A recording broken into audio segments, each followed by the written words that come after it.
আল্লাহ তাআলা তার রাসূলের শানে বললেন, মা আতাকুমুর রাসূলু ফাখুযুহু ওয়া মা নাহাকুম আনহু ফান্তাহু। তোমাদের রাসূল যা কিছু নিয়ে এসেছেন সব তোমরা তা গ্রহণ করে নাও, যা তিনি নিষেধ করেছেন তা তোমরা নিজের জীবন থেকে মাইনাস করে দাও। রাসূলকে আল্লাহ তাআলা কি পরিমাণ দাম দিয়েছেন আমার বন্ধুগণ। আল্লাহ তাআলা যা হুকুম করেছেন সেই হুকুমের মাঝে বিন্দু পরিমাণ কোনো আপিল করা যাবে না, কোনো তর্ক করা যাবে না, কোনো যুক্তি খাড়া করা যাবে না।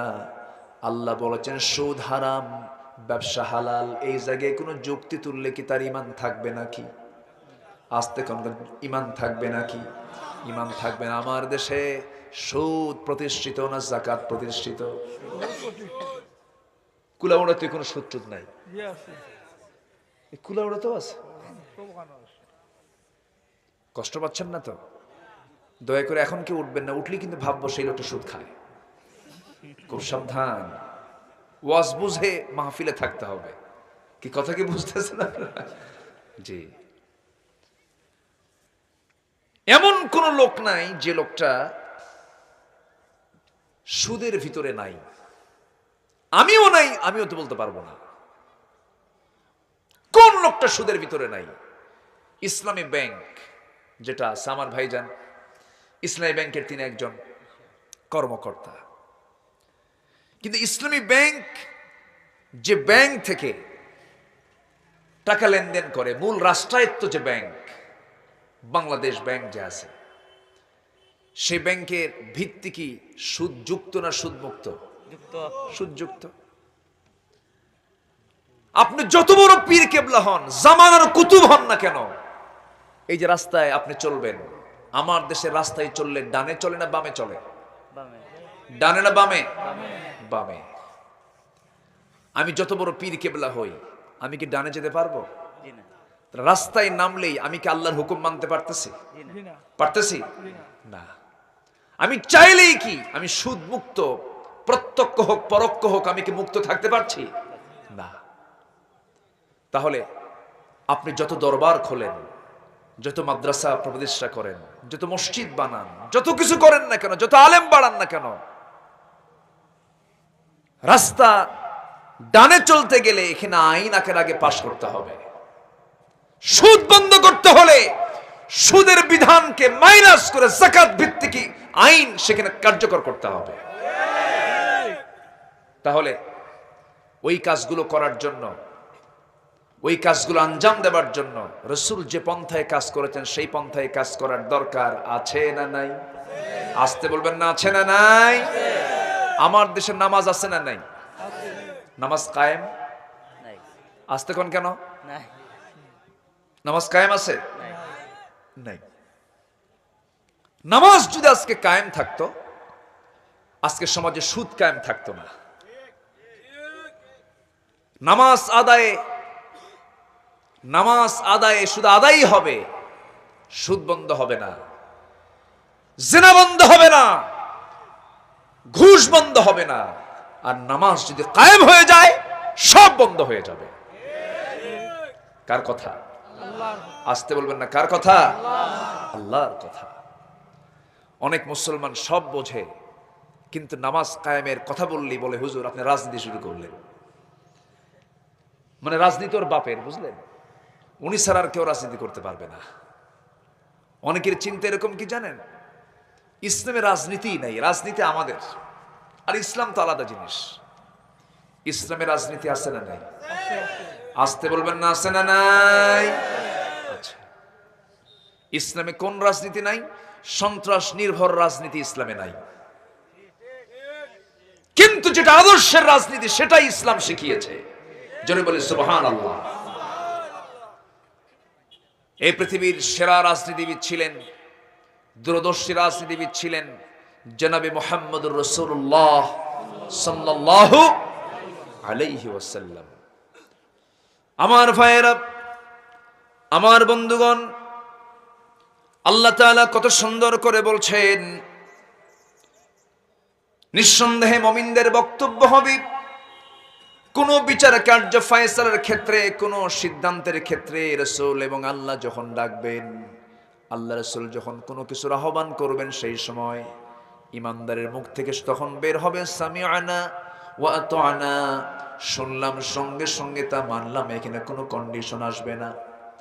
আল্লাহ বলছেন এই কাজটা যদি কোনো বান্দার জীবনে এসে যায়, আমি আল্লাহ ঘোষণা করে দিলাম সেই বান্দা মহা সফল। জোরে বলি সুবহানাল্লাহ। আমার বন্ধুগণ, আজকে আনুগত্য নাই, সামিআনা ওয়া আসাইনা কি চলছে সমাজে। আনুগত্যের চূড়ান্ত পরিবেশ যদি আজকে সমাজে থেকে যেত, দেখুন সামান্য একটা নামাজের পরিবেশ মসজিদে আমরা পাই। মসজিদে যখন 10 মিনিট ধরে ফরজ নামাজ যখন ইমাম সাহেব পড়ান, নামাজের মধ্যে কোনো গন্ডগোল আছে নাকি? নাই। ইমাম যখন নামাজ শুরু করে দেন, লক্ষ লক্ষ মুসল্লি, হাজার হাজার মুসল্লি একজন ইমামের পিছনে ইক্তেদা করতেছে, কিন্তু কোন মুসল্লির ক্ষমতা নাই ইমামের আগে সে ইক্তেদা করবে, রুকুতে যাবে, সেজদায় যাবে। এখন যদি কোনো মুসল্লি মনে মনে চিন্তা করে, ইমাম তুই আমার চেয়ে বয়সে ছোট, আমি তোর আগে সেজদায় যাব, নামাজ হবে নাকি? আসতে কবেন না, হবে নাকি? হবে না।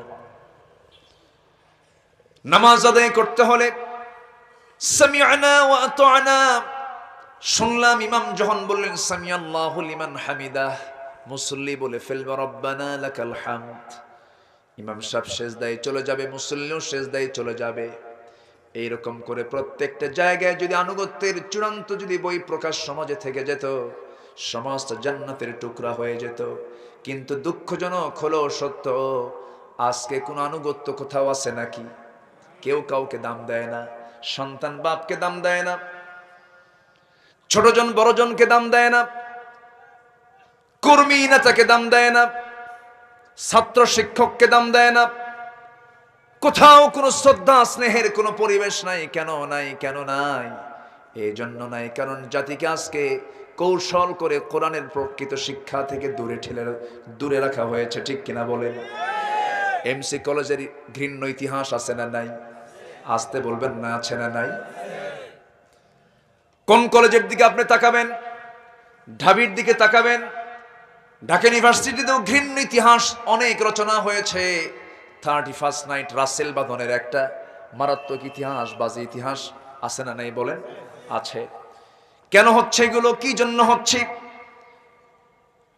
শিক্ষিতের হার বেড়ে চলছে, শিক্ষার হার ঊর্ধ্বমুখী হলেও চরিত্র নৈতিক সীমা ঊর্ধ্বমুখী না নিম্নমুখী?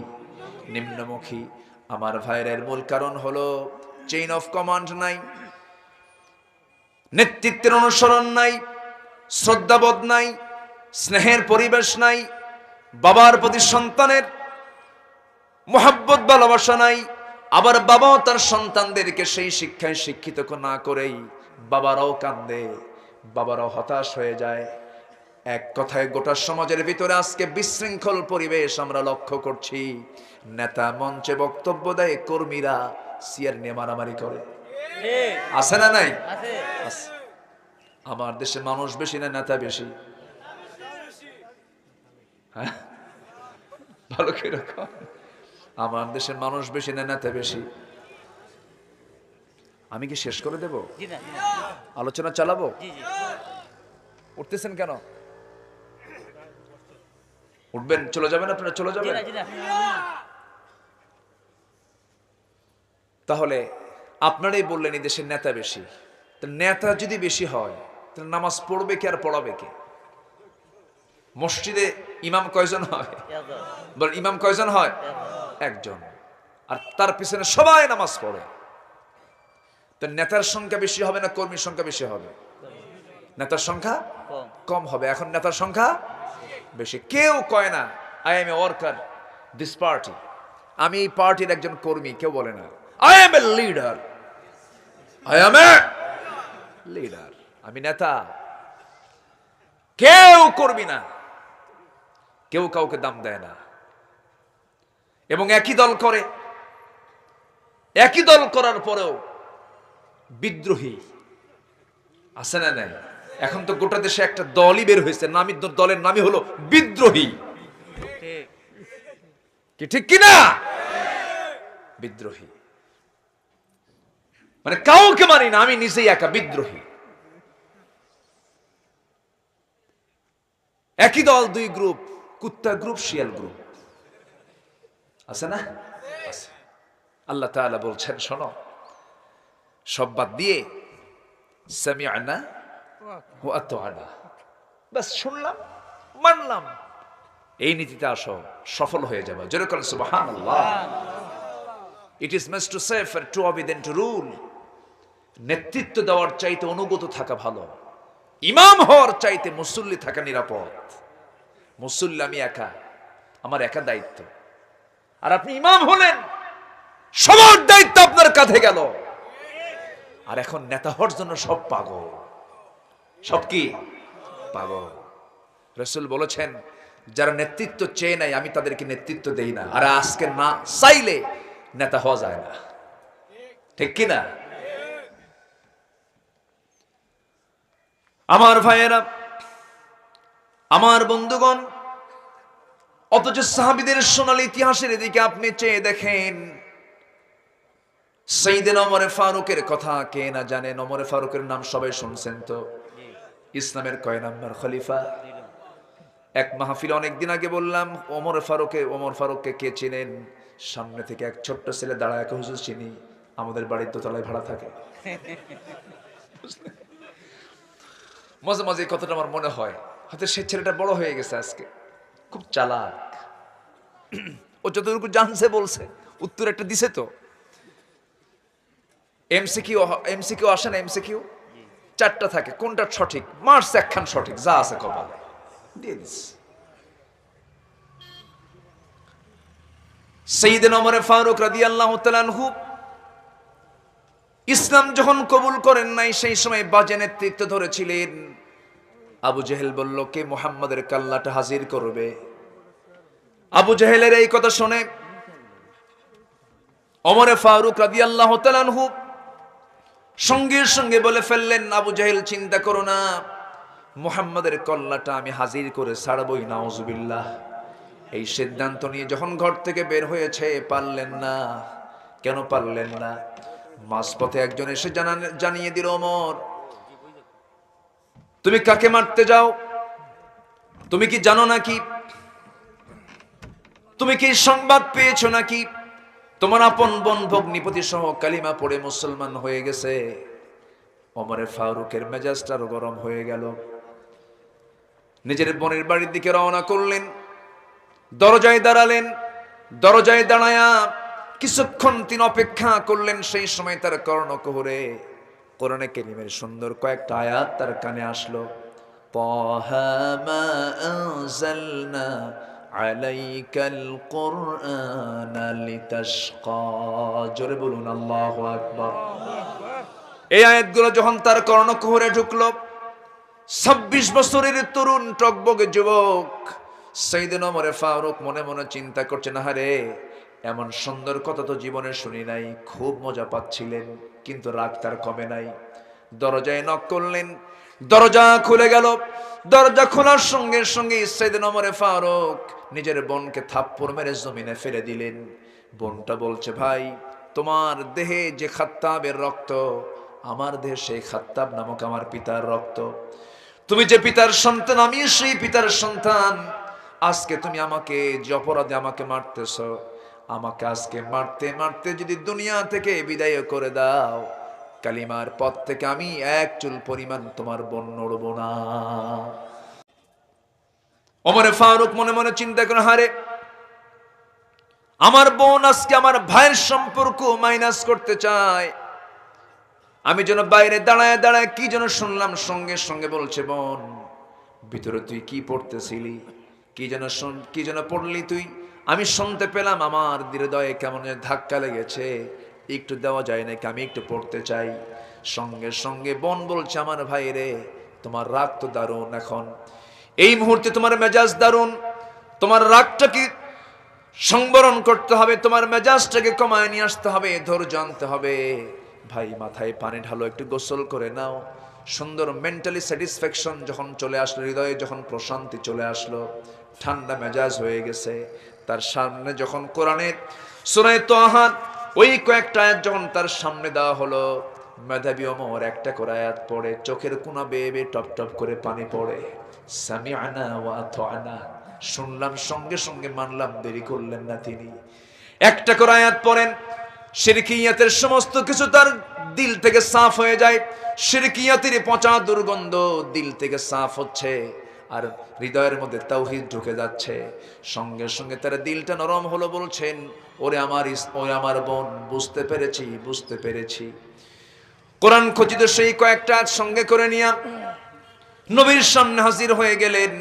নবীর সামনে হাজির হয়ে বলছেন, ইয়া রাসূলুল্লাহ, এই তরবারি আপনাকে মারার জন্য হাজির হয়েছিল, কিন্তু ব্যর্থ হয়ে গেছে, কারণ শুনছি সঙ্গে সঙ্গে তা মেনে নিয়েছি।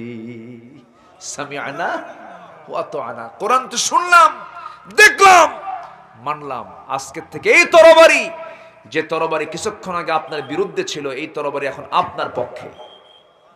আল্লাহু আকবার বলেন। আমার বন্ধুগণ,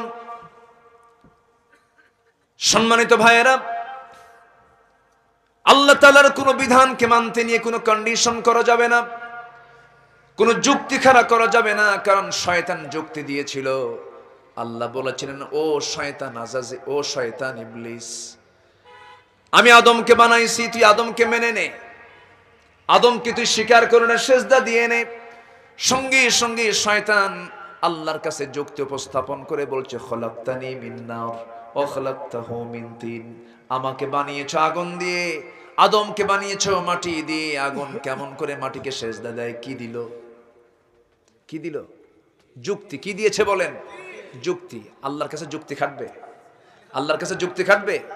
আমার আল্লাহর কালামের কাছে কোনো যুক্তি খাটবে? আমার দেশে এমনও বেয়াদব বুদ্ধিজীবী নামের নরধম আছে, যারা বলে কোরআনের আইন নাকি বর্তমান সমাজে অচল। এই জাতীয় যারা কথা বলে, জিহ্বা টেনে ছিঁড়ে ফেলা দরকার। ওই সমস্ত বেয়াদব কুলাঙ্গার কিছু আমার দেশে অবস্থান করছে, আছে না নাই? তারা বহাল তবিয়তে থাকে, সবসময় জামায়াদরেই থাকে, তাদের কোনো প্রবলেম নেই। সম্মানিত ভাইয়েরা, এই ওয়াজ মাহফিল আমার দেশে চলছে, এটা কি 1 বছরের না বহু বছরের? আমার দাদার সময়, আপনি তো দেখে আসতেছেন কত বছর, আপনি তাও কত বছর হলে দেখেন এই মাহফিলগুলো? শিশু থেকে প্রায় 150-200 বছর হলে এই মাহফিল এই সাবকন্টিনেন্টে চলে আসছে। এই মাহফিলের সুবাদে বহু বেনামাজি নামাজি হয়, বহু মানুষ পথের দিশা পেয়ে যায়। যে কাজ ছিল রাষ্ট্রের, সে কাজ জনগণ নিজের টাকা খরচ করে বাস্তবায়ন করছে। বলি আলহামদুলিল্লাহ। হাজার হাজার মাহফিলগুলো হচ্ছে আজ। কিছু বুদ্ধিজীবী আবার বলে, আমার দেশের শত বছরের ঐতিহ্য, পালা গান, যাত্রা, লোকসঙ্গীত, গম্ভীরা, এই সমস্ত সংস্কৃতিগুলো আজকে হারিয়ে যাবার পথে। এগুলো আর কেউ দেখে না, যাত্রা দেখে না, পালা গান গায় না, সব হেরে গেল। এগুলো আবার ফিরিয়ে আনার জন্য চেষ্টা করতে হবে। ওয়াজ শুনে, এই দেশে যে ওয়াজ মাহফিলগুলো হচ্ছে, ওয়াজ শুনে নাকি সবাই জঙ্গি হচ্ছে। যেরকম নাউজুবিল্লাহ, ধর্মান্ধ হয়ে যাচ্ছে। কি হচ্ছে? ধর্মান্ধ। ওয়াজ শুনলে নাকি ধর্মান্ধ হয়ে যায়। ধর্মান্ধ দিয়ে কি বুঝাচ্ছেন জানেন? উনি বুঝাচ্ছেন এরা নষ্ট হয়ে যাচ্ছে। আচ্ছা, ধর্মকে মানার দরকার আছে না নাই? আসতে বলবেন না, আছে না নাই? যারা ধর্মকে মাইনাস রাখতে চায়, তাদেরকে আমরাও মাইনাস রাখতে চাই, ঠিক কিনা?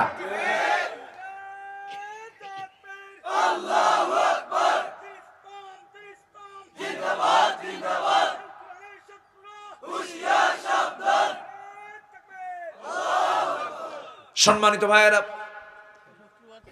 তাহলে ওয়াজ মাহফিল নাকি যাত্রা, পালা যাত্রা, আর কি এই সমস্ত গান বাজনার জন্য নাকি সবচাইতে বড় বাধা হলো ওয়াজ মাহফিল। তাহলে কি হবে? ওয়াজ মাহফিল থাকার কারণেই এগুলো বন্ধ হয়ে যাচ্ছে। কি বুদ্ধি দেখেন, কি বুদ্ধিজীবী! 16 জিবি, 32 জিবি, 64 জিবি, 128 জিবি, আর বুদ্ধিজীবী। যখন মেমোরি খোলার দরকার হয় তখন মেমোরিটা খুলে আবার অন্য জায়গায় দিয়ে দেয়।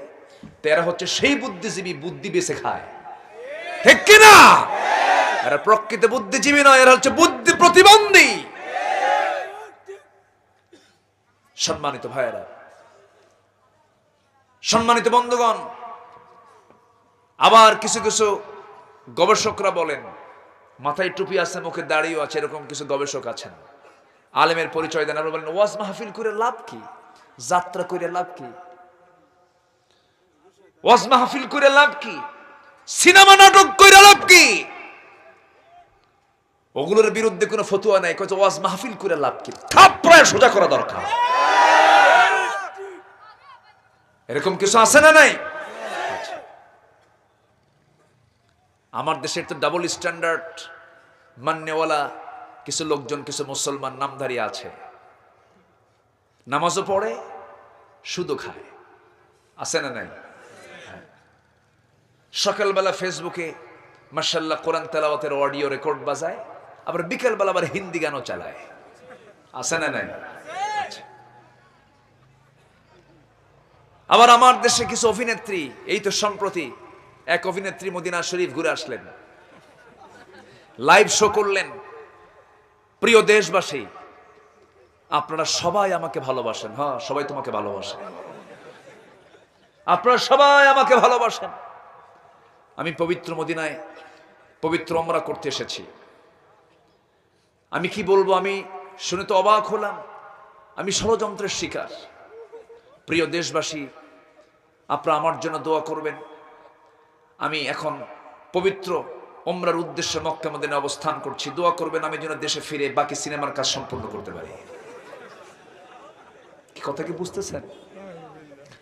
এই তো হচ্ছে আমার দেশের হালত। কোথায় যাবেন? আচ্ছা ওয়াজ করবো, ওয়াজ করবো, কোনো আপত্তি?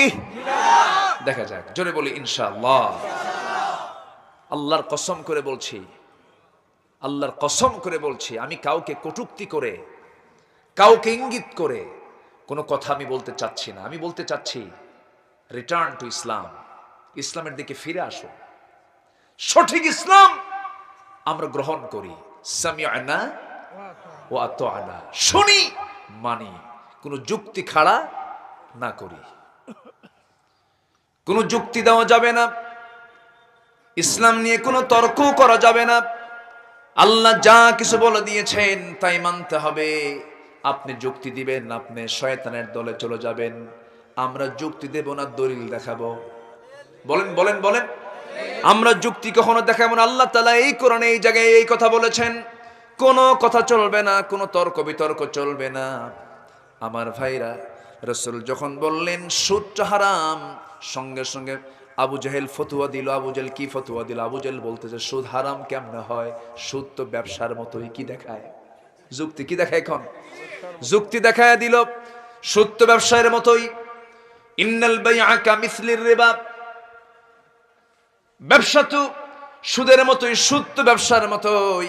আমার ভাইরা, আমার বন্ধুগণ, বিয়ে যখন কোনো নারীকে করা হয়, সেই নারীটা তার জন্য স্ত্রীত্বের মর্যাদা পেয়ে যায়। সব হয় না, গুনাহ হয়। আস্তে কবেন না, সব হয় না, গুনাহ হয়। কিন্তু বিয়ে না করে অন্যের বউ ঘরের মধ্যে তুললেন, সব হয় না, গুনাহ হয়। কাম কি দুইটা? কাম তো দুইটা না, সোজা কথা, মন খারাপ করেন না। কিন্তু আল্লাহ তাআলা একটার উপরে রহমত দিয়েছেন, আরেকটার উপরে গজব দিয়েছেন। একটাতে সওয়াব ইনক্লুড করে দিয়েছেন, আর একটাতে গুনাহ ইনক্লুড করে দিয়েছেন। এটার নাম হলো শরিয়ত। এটার নাম কি? শরিয়তকে আপনাকে মানতে হবে, শরিয়তকে আপনি কোনো ক্রমেই অস্বীকার করতে পারবেন না। আমার বন্ধুগণ, আমার ভাইয়ের ওমরে ফারুকের কথা বলছিলাম। ওমরে ফারুক সামিআনা ওয়া আতা'না, কোরআনটা শুনলেন, কোরআনটা দেখলেন, কালিমা পড়ে মুসলমান হয়ে গেলেন। তারা মুসলমান হয়েছেন, আমরা মুসলমান হয়েছি না, মুসলমান পাইছি। পাইছি, বাপ ছিল, আমি হয়েছি, এই জন্যই তো প্রবলেম। কিন্তু সাহাবীরা কি দিন গ্রহণ করেছেন, কি মজবুত ঈমান তারা এনেছেন, জীবন পর্যন্ত হাসতে হাসতে দিয়ে দিয়েছেন। ইসলাম থেকে এক চুল পরিমাণ নড়েন নাই, ইসলাম থেকে এক চুল পরিমাণ নড়েন নাই। কত কুরবানি, কত ত্যাগ, কত নির্যাতন নিপীড়ন করা হয়েছে, ইসলাম থেকে এক চুল পরিমাণ তারা নড়েন নাই। নবীজি যখন ডাক দিয়েছেন সাহাবীরা মক্কা ছেড়ে মদিনায় যেতে হবে, কোন সাহাবী বললেন না ইয়া রাসূলুল্লাহ ব্যবসা আছে যাব না, বউ আছে যাব না, আমার মা আছে যাব না, আমার জমজমি খেজুর বাগান আছে আমি যাব না, হিজরত করব না, আপনি একা চলে যান। বরং তো সাহাবীরা বললেন সামিআনা ওয়া আতানা, শুনলাম সঙ্গে সঙ্গে মানলাম হুজুর, আপনি যে পথে আমরাও সে পথে। আমার নবীজি মক্কা থেকে মদিনায় চলে আসলেন বেড়ানোর জন্য নাকি? বেড়ানোর জন্য? আমার নবীজির চাইতে সুন্দর চেহারার হাসি খুশি মানুষ পৃথিবীতে আর কোনোদিন আসবে না। নবীজি যখন হাসি দিতেন আকাশের চাঁদের মতো দেখা যেত। আমার নবীজির মুস্কি হাসিতে সাহাবে কেরামের ক্ষুধা বন্ধ হয়ে যেত। আমার নবীজি এত সুন্দর মানুষ ছিলেন, এত সুন্দর তার বিহাব ছিল, এত সুন্দর তার আচরণ ছিল। আমার নবীজির মিষ্টি ব্যবহারে সবাই মুগ্ধ হয়ে যেত। রাসূলকে ওই জাহেলি যুগের মানুষরা তাকে আল আমিন খেতাব দিয়েছিল। আমার রাসূলকে তারা খুব বিশ্বাস করত। হাজরা আসওয়াদে গিয়ে মানুষ হাজিরা যে চুমো খায়, এই হাজরা আসওয়াদের চুমো যখন খায়, কেন চুমো খায় রাসূল? এই হাজরা আসওয়াদের চুমো খেয়েছেন, চুমো খেলে পরে আল্লাহ তাআলা হাদিসে এসেছে তার গুনাহগুলো ঝরে যায়। তবে যদি কেউ চুমো না খেতে পারে হজের কোনো ক্ষতি হয় না, হজের সঙ্গে তার কোনো সম্পর্ক নাই।